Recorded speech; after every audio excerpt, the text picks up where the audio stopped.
Bonjour à tous. Dans le cours d'aujourd'hui, nous allons nous intéresser à la sociologie générale et à la sociologie de la santé et nous allons essayer d'en comprendre l'importance. Ce cours sera divisé en 4 chapitres. Le premier chapitre sera consacré à la sociologie générale, puis le second chapitre s'intéressera à la différence entre sociologie, anthropologie et psychologie. Le troisième chapitre abordera la sociologie de la santé. Et enfin, le quatrième et dernier chapitre sera consacré à l'approche socio-anthropologique de la santé. Les objectifs de ce cours sont les suivants. Tout d'abord, il vous permettra de vous familiariser avec les définitions de la sociologie générale dans un premier temps et la sociologie de la santé dans un second temps. Il vous permettra également de comprendre l'objet de cette science de façon générale. Dans un troisième temps, il vous permettra de développer vos capacités d'analyse des phénomènes sociaux. Puis, il vous permettra de comprendre comment mobiliser des connaissances dans le cadre d'une analyse sociologique sur une question touchant la santé et la maladie dans notre société contemporaine.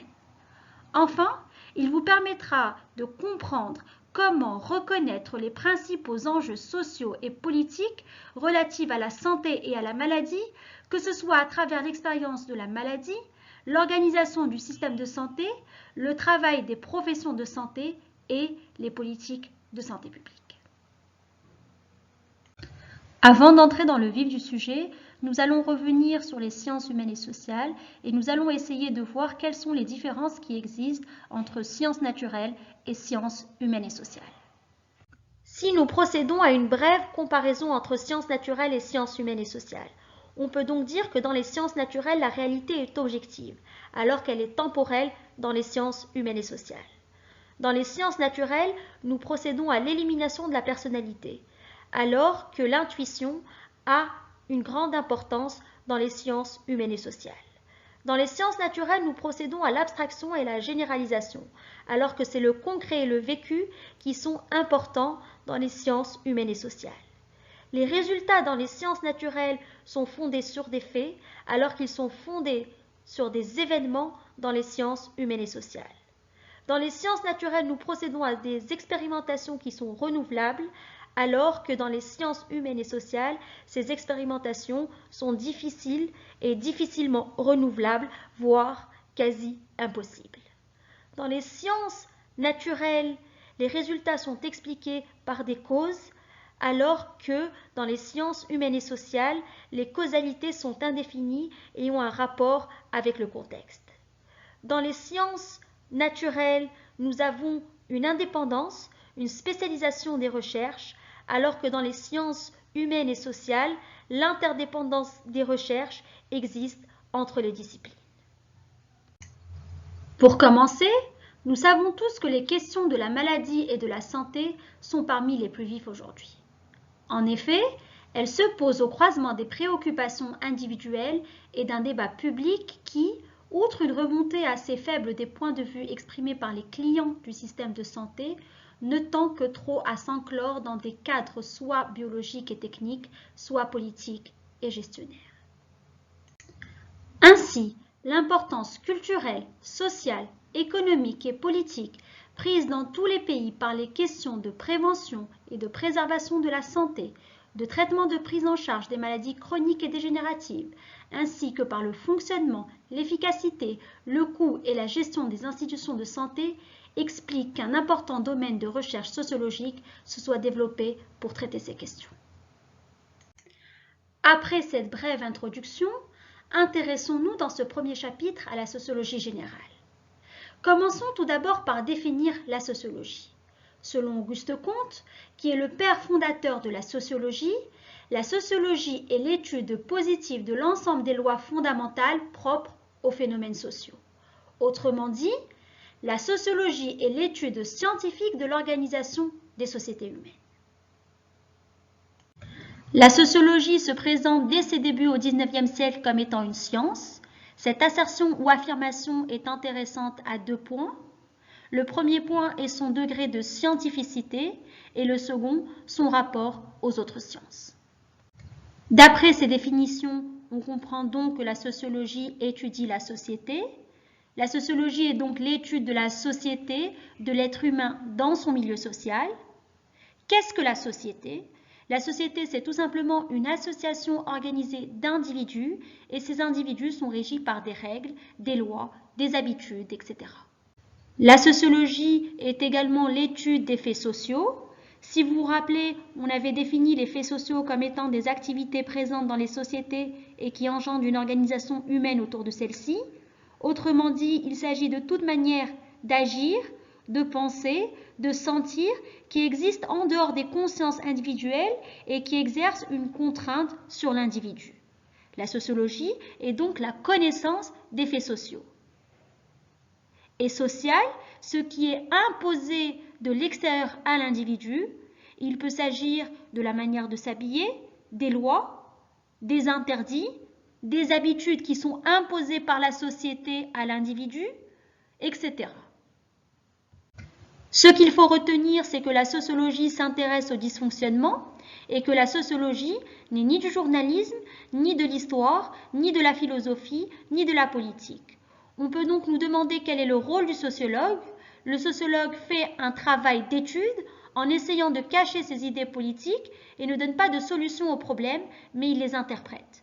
Le sociologue s'intéresse donc au fonctionnement des organisations sociales, telles que la famille, l'école, l'entreprise, les associations, les syndicats, etc., à la hiérarchie sociale à travers les problèmes de pouvoir, à travers les inégalités sociales, aux images et également aux représentations. Intéressons-nous au champ d'étude de la sociologie. À quoi sert la sociologie? Qu'est-ce qu'elle permet?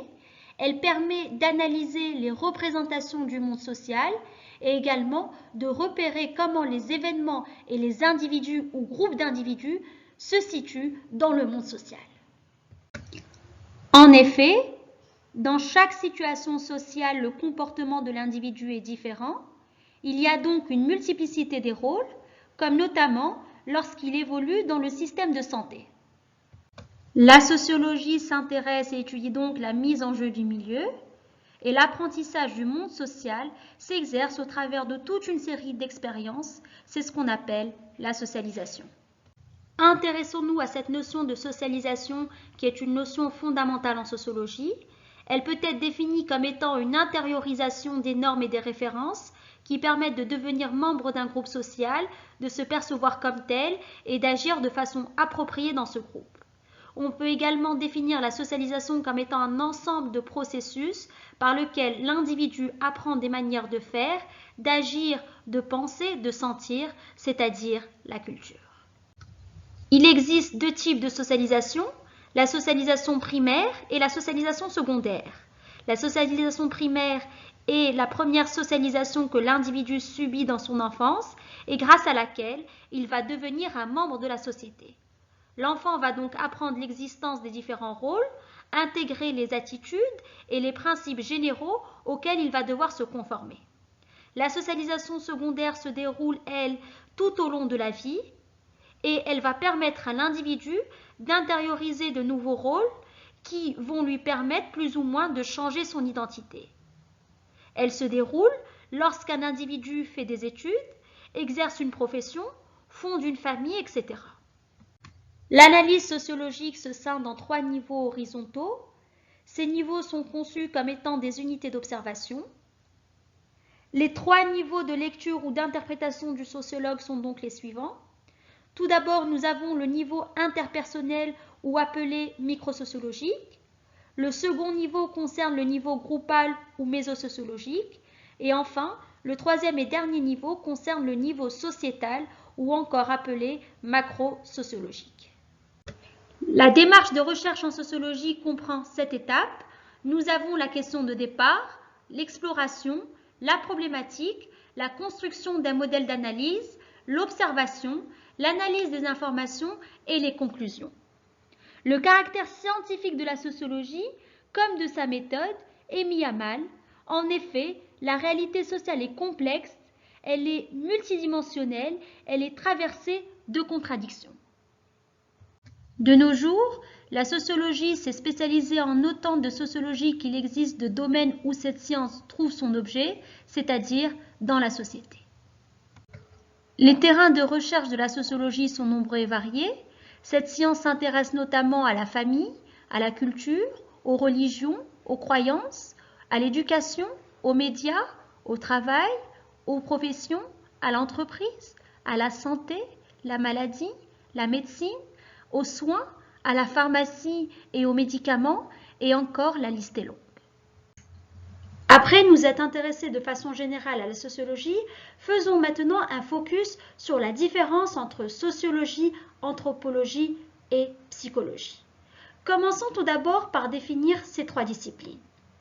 Comme nous venons de le voir, la sociologie est l'étude des populations humaines ou des sociétés. En effet, elle met l'accent sur la façon dont les gens agissent et pensent au sein d'une société par rapport à la façon dont ils agissent lorsqu'ils sont seuls. Les sociologues se penchent donc sur le rôle qu'une personne joue effectivement dans la société ou dans un groupe et les relations entre les membres du groupe ou de la société. L'anthropologie est quant à elle la branche des sciences qui étudie l'être humain sous tous ses aspects, à la fois physiques et culturels. L'anthropologie cherche donc à penser et comprendre l'unité de l'homme à travers la diversité des cultures. Enfin, la psychologie est l'étude des pensées et des actions d'un individu et comment cela affecte son comportement. Elle se concentre donc sur les rouages internes d'une personne. La société n'entre en jeu que si l'interaction d'une personne avec elle affecte la façon dont ils agissent individuellement. Si l'on compare la sociologie et l'anthropologie, on peut donc dire que ces disciplines sont complémentaires et s'attachent aux mêmes objets d'étude. Cependant, il existe des différences. En effet, historiquement, la sociologie s'est davantage consacrée aux sociétés industrialisées, alors que l'anthropologie se consacrait aux sociétés non industrialisées. Aujourd'hui, il existe une autre différence entre sociologie et anthropologie. Cette différence tient essentiellement à des méthodes différentes. En effet, la sociologie tend à favoriser des approches liées à une conceptualisation, alors que l'anthropologie favorise l'observation dans une immersion de terrain et la mise à distance lors de ce travail des concepts issus des sciences humaines et sociales. Comparons maintenant sociologie et psychologie. Donc ces deux disciplines examinent les relations de l'homme et du fonctionnement humain, mais la perspective avec laquelle ils regardent les choses est différente. En effet, la sociologie se concentre sur l'aspect sociétal des relations, alors que la psychologie se concentre sur l'activité du cerveau qui pousse une personne à faire quelque chose. Passons maintenant au troisième chapitre qui sera consacré à la sociologie de la santé. Il est donc légitime de se demander à quoi s'intéresse la sociologie de la santé, qu'est-ce qu'elle étudie. La sociologie de la santé s'intéresse à ses aspects macrosociologiques, c'est-à-dire à l'organisation des institutions et des processus de soins. Elle s'intéresse également à ses aspects microsociologiques, c'est-à-dire aux interactions sociales dans le processus de soins. Concernant ces aspects microsociologiques, on peut citer comme exemple les interactions entre le médecin et le malade ou encore entre le médecin et l'infirmier. Pour rappel, la macrosociologie étudie les grands groupes sociaux, tandis que la microsociologie s'intéresse aux liaisons sociales élémentaires. Cela concerne notamment l'étude des structures des relations internes et des formes d'organisation des petits groupes sociaux. La sociologie de la santé étudie les facteurs sociaux qui jouent un rôle dans l'apparition des maladies ou dans l'état de santé d'une population. Elle étudie également les attitudes aux représentations et perceptions à l'égard du bien-être et de la santé. Elle étudie les comportements et pratiques en matière de santé, mais aussi de prévention et d'éducation. La sociologie de la santé s'intéresse également aux institutions de santé comme organisation sociale et aux professions qui y travaillent, et elle s'intéresse également à la maladie comme un phénomène ou fait social total. Il est vrai que nous venons de définir la sociologie de la santé. Toutefois, il est important de noter qu'aujourd'hui la sociologie et l'anthropologie se confondent parce qu'elles travaillent sur les mêmes objets. Donc on parle de plus en plus d'une socio-anthropologie de la santé. Après avoir vu le champ d'étude de la sociologie de la santé, intéressons-nous à présent à la représentation sociale de la maladie. Il faut savoir que chaque société définit la maladie et la santé en construisant un socle collectif de représentation. La sociologie de la santé a donc pour but de comprendre la manière dont une société se représente la santé et la maladie. Pour cela, les chercheurs en sociologie interrogent un panel d'individus et relèvent le vocabulaire qu'ils emploient ou les situations qu'ils décrivent. Il faut également savoir que souvent la santé est une réalité complexe, polymorphe et mouvante qui dépend des individus, des civilisations et des époques.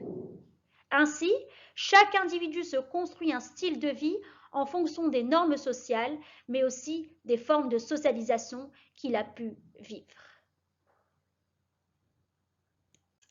Il est donc important de prendre en considération la responsabilité sociale des personnes face à la maladie. Ils sont responsables de leur capital santé. Il faut également penser la maladie en fonction de ses relations avec la société. On peut parler de maladie destructrice, de maladie libératrice ou encore de maladie métier.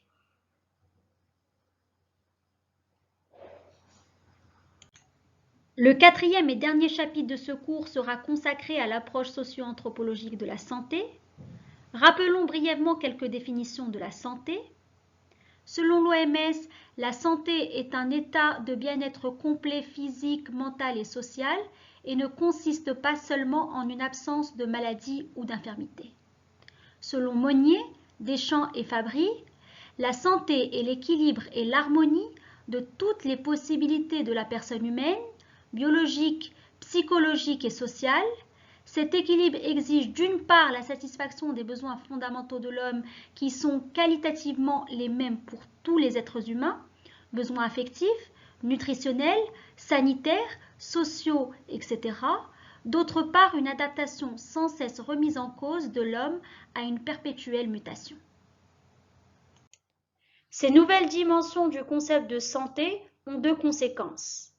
La première est une responsabilité croissante des individus, des familles et des communautés devant les risques qui menacent leur santé. La seconde concerne la nécessité d'une approche pluridisciplinaire et multisectorielle des problèmes de santé, d'où l'importance de l'approche socio-anthropologique. La socio-anthropologie est donc un outil pour la santé publique. Revenons brièvement sur la définition de la santé publique. La santé publique est une discipline qui s'occupe de la santé globale d'une population sous ses aspects préventifs, curatifs et éducatifs. En d'autres termes, selon l'OMS, la santé publique est la prise en charge collective de la santé d'une population dans son milieu de vie, qu'il s'agisse de soins, de prévention, d'éducation ou d'hygiène sociale. La sociologie participe donc à l'analyse des facteurs socioculturels, à l'analyse des demandes et trouve toute leur place dans l'attente des communautés à l'égard des actions de santé. La sociologie étudie les facteurs sociaux, comme l'âge, le sexe, le diplôme, le milieu socioculturel. Cela nous fait donc penser à la notion de déterminant de la santé. La sociologie étudie également les processus sociologiques et psychologiques jouant un rôle dans l'apparition des maladies ou de la mauvaise santé. C'est l'étude des comportements. L'anthropologie étudie les facteurs socioculturels à prendre en compte dans les représentations de la maladie, de la santé, etc. Et elle permet de relativiser les phénomènes biologiques et les modèles cliniques en médecine par l'intervention de tout un ensemble de croyances. À noter toutefois que la sociologie s'intéresse également aux représentations de la maladie, de la santé, du corps humain, etc.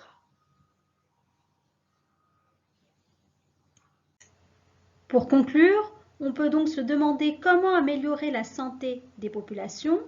On peut également se demander quelle est la place de la sociologie ou plutôt de la socio-anthropologie dans l'amélioration de la santé de ces populations. Pour arriver à améliorer la santé des populations, il faut tout d'abord connaître leurs besoins de santé.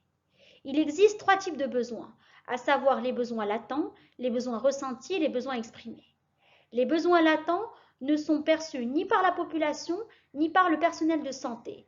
Ils ne deviennent évidents qu'à la faveur d'une analyse de certains problèmes de santé. Il faut donc les découvrir. La socio-anthropologie nous permet donc de découvrir ces besoins latents.